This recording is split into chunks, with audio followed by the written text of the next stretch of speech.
Hi guys! Welcome back to our YouTube channel. For this video, tuturukan ko yung baby ko. Ang bunsoan namin. Samahan niyo po ako.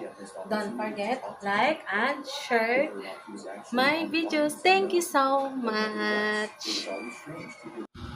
Ayun nga guys, good morning! Ayan nga guys, maaga kaming nagising. Mga alas 3. Gawa ng pagka-umaga ay walang tulog. Walang tulog sa amin siguro mga 8 ng umaga hanggang mga alas 10 ng gabi. Walang tulog sa amin. Kailangan dito lagi may drum para may ipon. Kitang-kita pa yung buwan, oh. Kitang-kita pa yung buwan kami nagising. Kailangan dito talaga alerto ka sa tubig. Tinutulungan ko yung anak ko. Ako yung taga-sampay, siya yung taga-anlaw. Para mabilis matapos.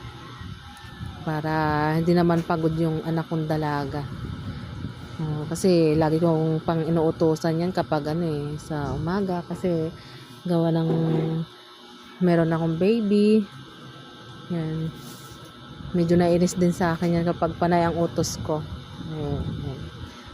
Naawa din ako pag lagi kong inuutosan.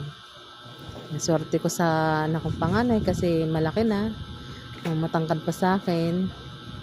Maganda pa ang anak kong panganay. Swerte ko talaga. Kaya iyan ay mataas ang pangarap ko sa kanya. Kaya ako itong tuwa bilang magulang, tuwa ako kasi may tumutulong na sa akin, may naglilinis yan, lilinis ng bahay, sa nagluluto, tinuturuan ko na yan magluto. Nagluluto ng kanin, siya talagang tagaluto. Kaya malaki ng pakinabang ko talaga sa anak kong panganay. Yan. Ayan guys, kape tayo. Yan.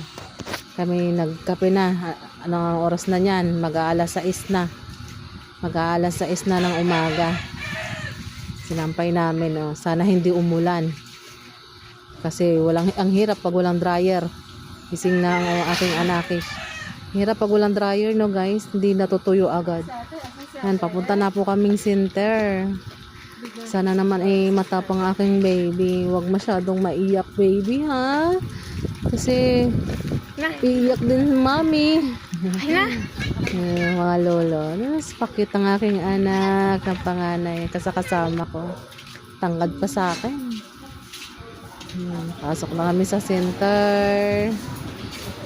Sana naman matapang ang aking baby. Ayan na guys. Nililibang-libang ko na. Tuturukan na ang aming bebe. Ang aming bunsuan. Bunsoy, tapang yan. Turukan. Kahit sino naman iyak talaga pag kahit nga malaki na tayo, takot pa sa karayom. Awa ko sa anak ko. Okay lang yan baby, ganyan talaga. Para naman yan sa iyo. Sa bebe, iyak talaga siya. Butit saglit lang ang umiyak. Hindi katulad ng mga 3 months, 4 months. Tira patahanin. Ngayon saglit lang. Yan. Pauwi na kami niyan guys. Tahimik lang. At pagdating nga namin, napakadilim na ng langit. Yan, kinukuha na ng pangalawa kong anak ang sinampay namin. Guys, ang hirap, basa pa yan. Hirap talaga walang dryer.